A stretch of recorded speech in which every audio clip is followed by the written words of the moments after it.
Hello everybody. I just want to make a quick video as kind of an introductory segment to today's video. And what I wanted to do is give you a little bit of context around what's going on with the channel. So I am coming to you from Wrocław, Poland. And you may not know this, but it's been a little bit since I've been at the factory. I'm still uploading videos regularly, and I pre-recorded a bunch because I knew I was going to be gone. And let me show you a little bit about why I've been gone. And the reason is right there. So I'm 49 years old now, and I just had a baby, my first and only baby. And so, yeah, if you thought I had a lot on my plate with this building, you have no idea. So it really hurts me. It's like physical illness when I'm away from him. So I'm doing my best to juggle everything. And yeah, so I had to come back. And in the meantime, I've been uploading kind of little videos about side projects, the building. There hasn't been a lot of content about actual work on the building because I wanted to pre-record those, and those are a little bit easier to make. Pre-record them before I left, and I've been uploading them over the last few weeks. So right now, I'm getting ready to go back. So today's video is going to be another video about some of the really cool little side projects around the building. Thursday, I'm going to have kind of a unique video that's a little bit different than all of the rest of them. And then next Monday, I'll be posting video that's actually going on at the building. So just here taking care of my little baby. He is a little bit mischievous, and he runs around with a pretty edgy crowd. And but that's okay. He's a good timing kind of guy. And yeah, he loves adventure. So yeah, I got a 10-hour flight just to get back, so not looking forward to that. But starting next Monday, we'll be back at the building and doing work on the actual building. So let's get to it. Okay, so today is Arts and Crafts Day. I've got a couple projects that I have been looking at, or that have been looking at me from the corner, walking by them every day. And it's finally time to get to them. So the first thing I want to do is finish this, just because it's irritating me that it's not done. I did go and pick up some more material from that old shed that I was tearing down. So I have what I need, and I'm going to go cut that up right now, and we're going to get this buttoned up. Okay, so it's a little dark in here. It tends to get that way in the afternoon, especially in the spring when every single day is cloudy. So I think that I will start pulling the nails right here where the boards are.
So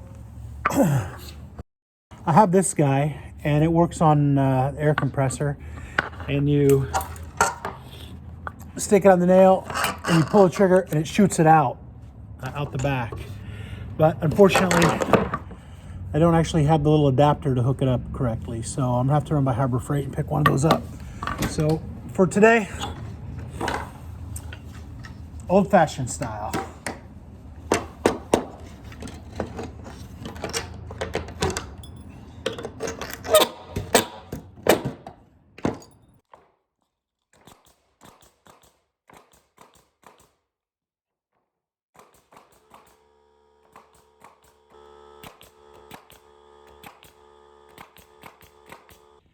Okay, so that leaves just one more step, something I didn't mention that I neglected before. And that is that I have to secure it to the wall so that it doesn't fall over when I'm taking my nap down there on the dirty concrete floor.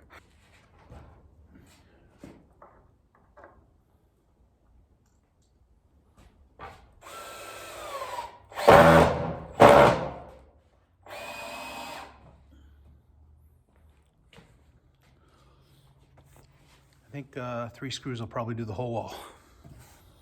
So it seems a shame that I have this pile of wood left over, and I was just thinking about it, and I remembered that I have something I've been wanting to do, and that would be this handsome son of a gun right here. So let me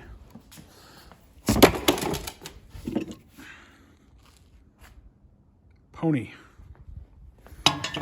So this guy was up on the 3rd floor and it was a little bench for a chop saw, like a real old chop saw. And the saw went into the auction stuff, and it took me quite a while to get her off of this surface up here. This hole in the board was designed so that the sawdust could fall through, and then you would just take that drawer out and empty out the sawdust. So it was full of sawdust when we found it. It's wired up for the saw, but I think put a nice top on it and pair it with something like this old industrial lamp. The color of that switch is perfect. It goes with this piece. And the color of this barnwood is almost a perfect match. So I'm gonna make a surface out of this stuff, and we'll have a pretty nice, pretty amazing little piece of industrial furniture for our collection. So that's the project for now, and it is actually getting super dark.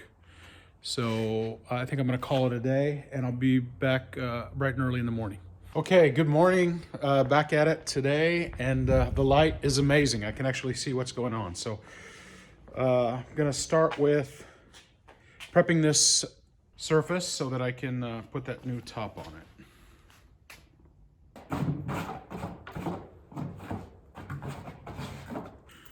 Well, I guess today's my lucky day because this old barn siding is tongue and groove, and it just went together perfectly. And I put 3 boards, it's pretty much flush right there. Walk around to the other side.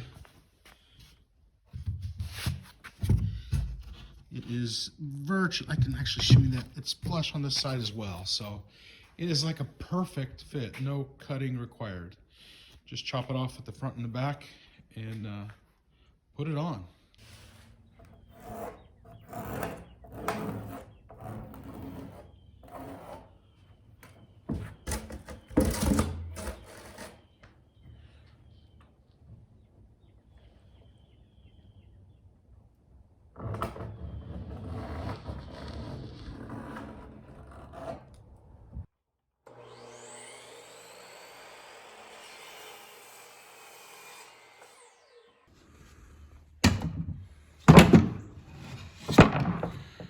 Okay, so I'm actually looking at them, and that one, I actually like the nails in here. So instead of pulling them, I've decided just to tap them in flush and then whack them off with an angle grinder in the back. So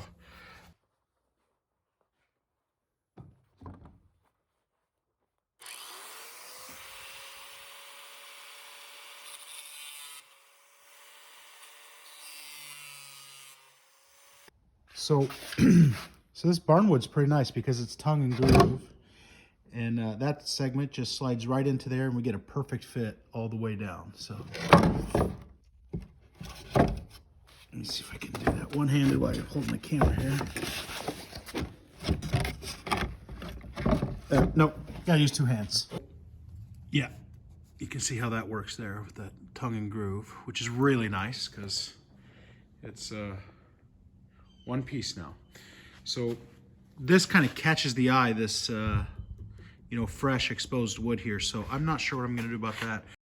Maybe I'll pick up some soft gray paint, or I'll run a blowtorch across it and just darken it a little bit. Not sure about that, but what I'm gonna do right now is tack it down, and that'll be it for this guy today.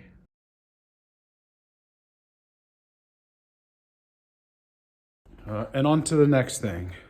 I've just been walking around the factory, and I'm looking for the little side projects that I can do to put in this video, things that I've made a mental note about. Oh yeah, I need to get to that, I need to get to that. And walking around, it just occurred to me how many amazing little spaces in here that I have that I can use for backdrops for taking my photography of the antiques and stuff. So check some of these spaces out. So here's an old door, and look at that.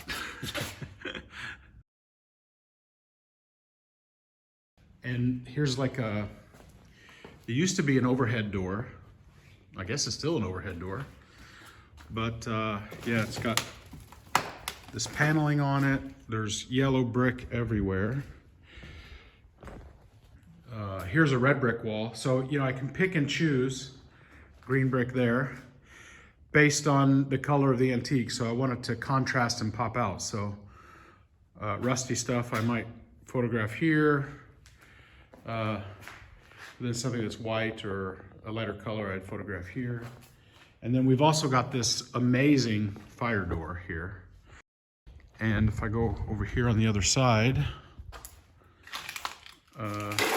this just slides across. As a matter of fact, the way it operates is that there's a string there that's got a counterweight on it. And if that string burns, the weight of the door will slide downhill and shut off this area. So kind of a cool little idea. But the tin on it is like, yeah, it's out of this world for using as a photo backdrop. Right next to it is a gigantic brick wall and another wall, and yeah, just another space I got to get cleaned out. Here's a whole bunch of sheet metal. There's probably about 40 of these 4x8 sheets of sheet metal, so that's going to be super helpful for me. This one is an incredible backdrop as well. This is a really old steel roll-up overhead door. It would operate by pulling those chains, but look at the paint on that and the texture on that. So that's going to be an incredible photo backdrop. Maybe I could even use it as a portrait backdrop. And then we've got another fire door right there. It's got a door and some other stuff in front of it I need to get out. But like for a standing floor lamp, yeah, look at that.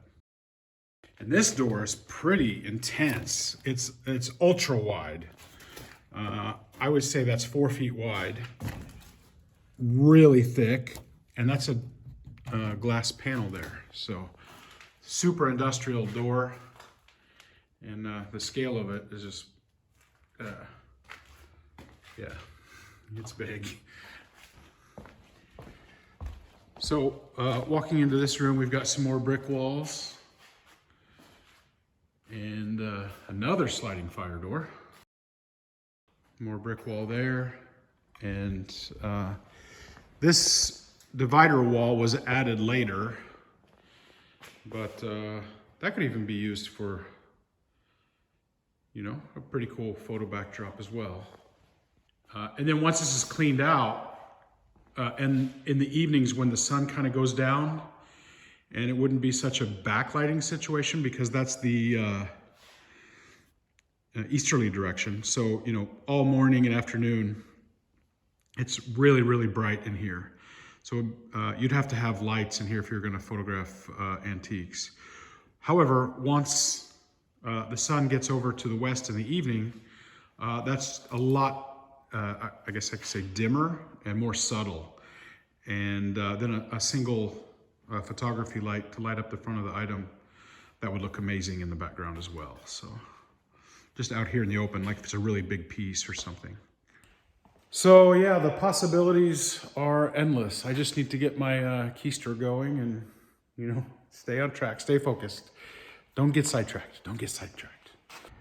Okay, so next one is this old wire wheel. And a lot of people have said, oh, you should make a table out of that. And I don't want to.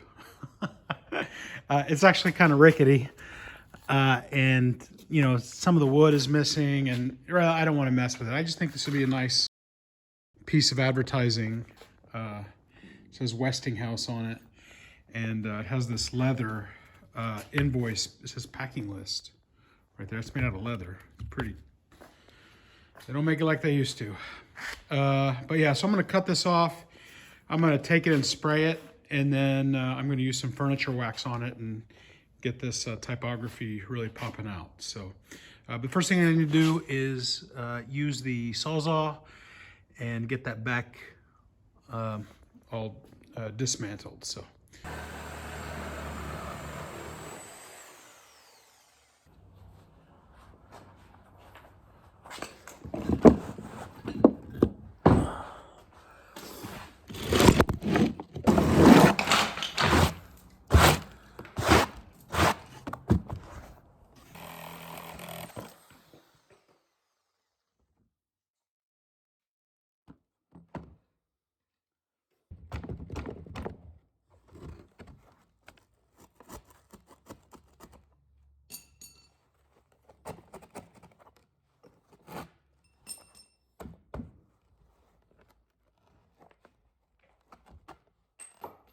As soon as I get the city water turned on at the building, the first thing I'm going to do is get a power washer.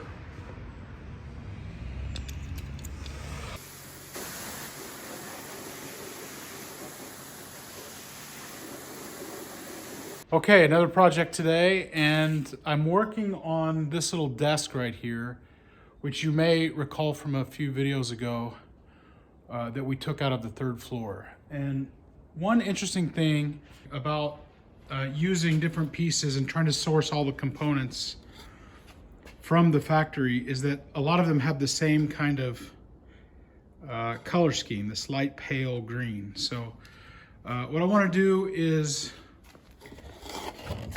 turn this back into a desk. This was actually wall mounted, and I want to turn it into a standalone piece. So I need to get 4 legs and get a base for it. So I do have a few things that I think could work. I've got one board up here. It's just one board. I wish I had 2 because I could make 4 legs out of it. But with one board, I can at least get 2 of the legs out. And there is some material outside that there's some material outside that I saw, which won't be a perfect match, but like I said, it's kind of the same color scheme. And yeah, between those 2 boards, I think I can get 4 legs. After that, I'm cleaning out everything you see here. That'll be all the little projects I had set aside, done. And yeah, done. So I'm gonna move all of the building materials into the room we cleaned out in a previous video. And then I'll be able to sweep this entire bay out. It'll be completely empty. And someday when I can afford a power washer, I'm gonna power wash this entire thing. And it's gonna look amazing. So, okay, let's get these legs made. So that is a pretty good match, wouldn't you say? This one's got a little white on it as well. And you know this is the old stuff because you see the cut. Look how tight that grain is right there. So yeah, really good stuff. Sadly, I've only got one of these boards, so I'm gonna have to source something else for the back 2 legs. Here is the material.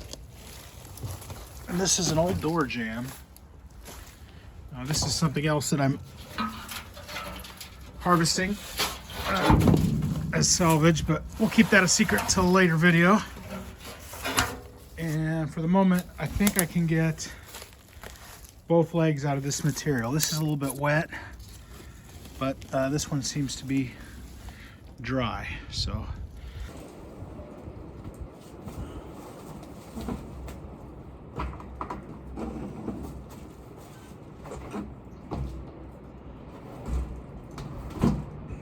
special delivery.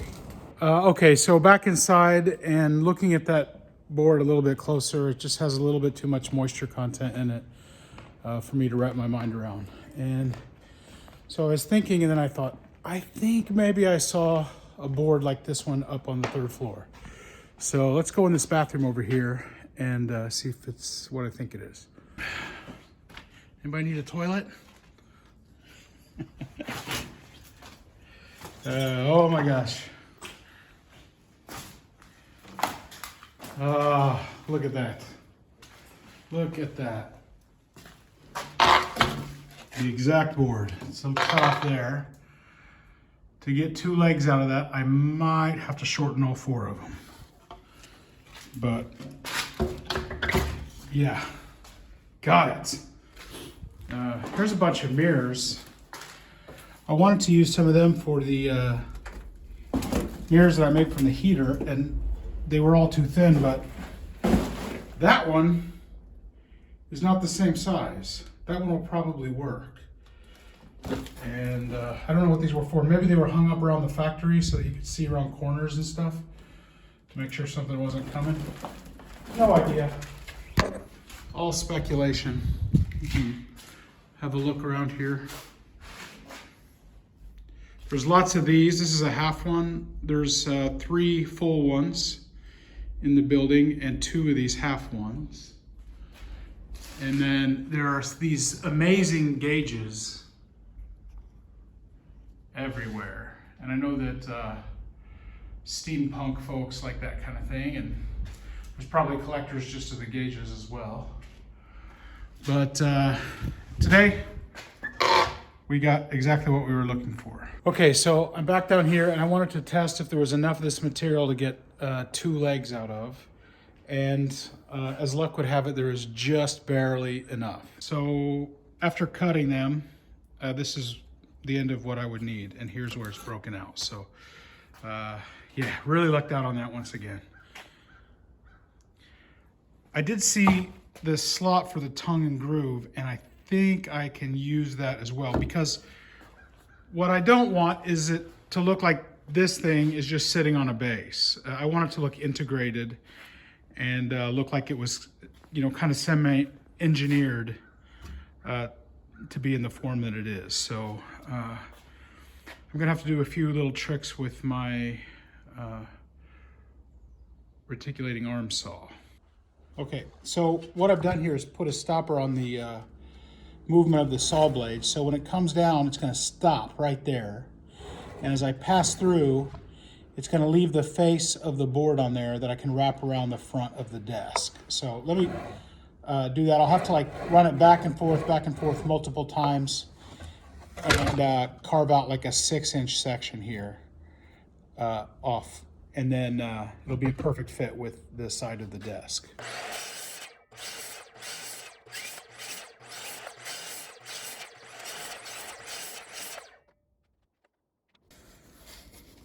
Okay, and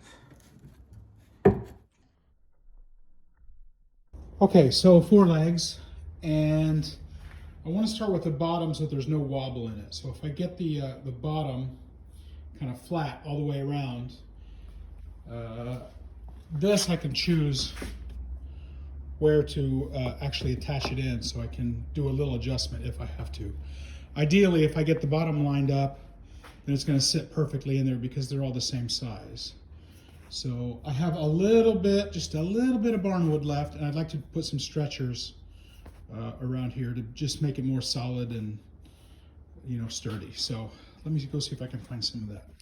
Okay, so that's what that's going to look like. I'm going to make 2 of these, 1 for each side, and then 2 supports that stretch the back, and the front will be open.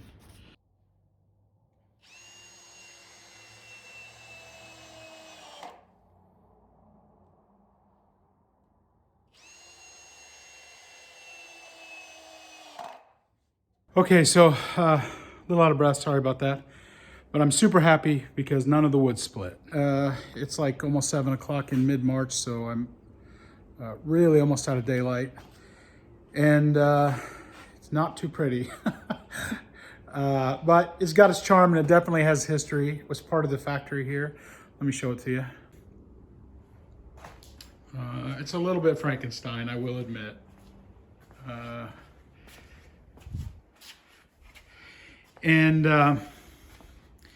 As it turns out, it's more like a waitress or waiter station because it's so high. Something with that furniture just keeps drawing me to the longer legs, so I don't know what's up with that. But